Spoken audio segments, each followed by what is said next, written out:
Творбата, която ще ви представя днес, е озаглавена "За Коледата някога на село". Коледа е, а не ми е весело. Коледа е, а на мен ми се реве. Спомних си за Коледа на село, а там бе Коледа, къде. Затворя ли очи и виждам. Дядо ми с бакърче медно вино е наточил от хладната маза. Надига го и го отпива жадно, а то се стича по овехтялата му риза.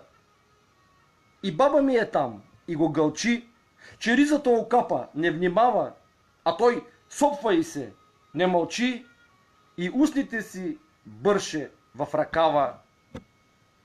Прасето е заклано много рано, дордето с сестра ми още спим. Набързо е транжирано, прибрано, душите детски да не нараним.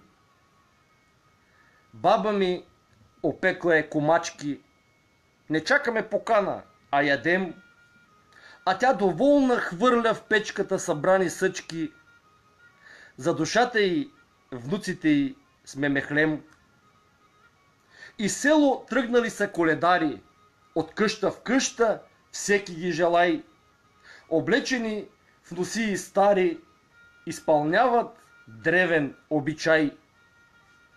Посрещаме ги всички на вратата, те пеят песни за Божият син, благославят къщата, стопаните, софрата, отпивайки от мяха с горчив пелин.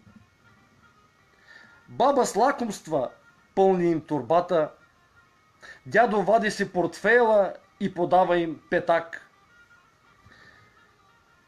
После, доволен, разрошва ми косата и от бакъра с виното отпива пак. Залитайки си тръгват коледарите с песен, че и другаде ги чакат с нетърпение с този стар народен обичай чудесен да внесат в дома им коледното настроение.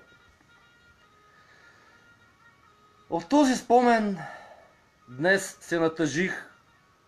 Коледа е, а не ми е весело. И някак тъжен стана този стих за Коледата някога на село. Няма никой вече там, където предколедно бе пълна къщата с живот. Баба и дядо са отдавна на небето, достойно извървяли своят път.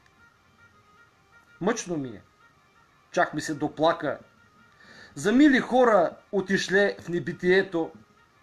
На прага днес никой коледарите не чака. Само споменът свива ми сърцето.